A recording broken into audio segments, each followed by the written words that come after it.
Hello friends, இன்றைக்கி நம்ம மாம்பழ ஜாம் எப்படி பண்ணுறதுன்னு பார்க்கலாம். இப்போ மாம்பழ சீசன் இல்லையா, எப்படி ஜாம் பண்ணலான்னு பார்க்கலாம். நான் நல்ல மாம்பழம் நல்ல பழுத்த பழமாக இருந்தது. அதனுடைய தோலியெல்லாம் எடுத்துட்டு இது மாதிரி நல்லா மேஷ் பண்ணிப்போம். நல்லா பண்ணிவிட்டு நீங்கள்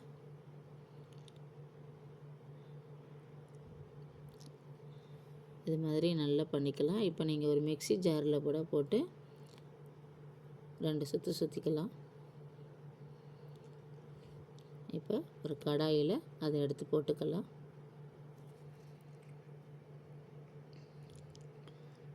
கொஞ்சமாக நம்ம சர்க்கரை போட்டுப்போம்.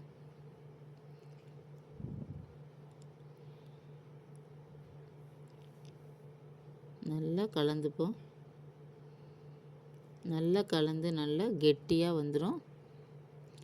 இது நம்ம ப்ரெட்டுக்கெல்லாம் தடவி சாப்பிட்டிங்கன்னா சூப்பர் டேஸ்ட்டாக இருக்கும்.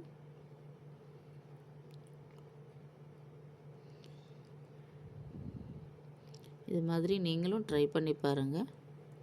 குழந்தைங்களுக்கெல்லாம் ரொம்ப பிடிக்கும் இது. பாருங்கள், நல்லா கலர் சேஞ்ச் ஆகி வருது பாருங்கள்.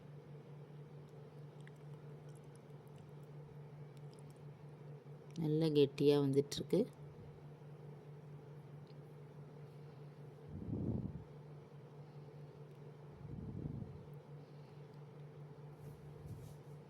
நல்லா மிக்ஸ் பண்ணிக்கிட்டே இருக்கலாம். அடுப்பை நம்ம சிம்மில் வச்சுக்கலாம்.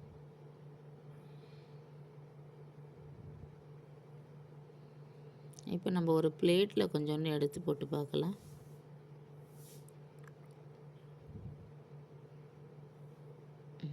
ரெடி ஆயிடுச்சு பாருங்கள்.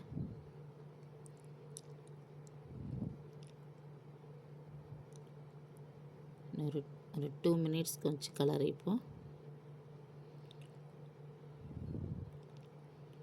இப்போ ஜாம் ரெடி ஆயிடுச்சு. ஒரு பவுலில் எடுத்து போட்டுக்கலாம். சூப்பர் டேஸ்டான மாம்பழ ஜாம் ரெடி.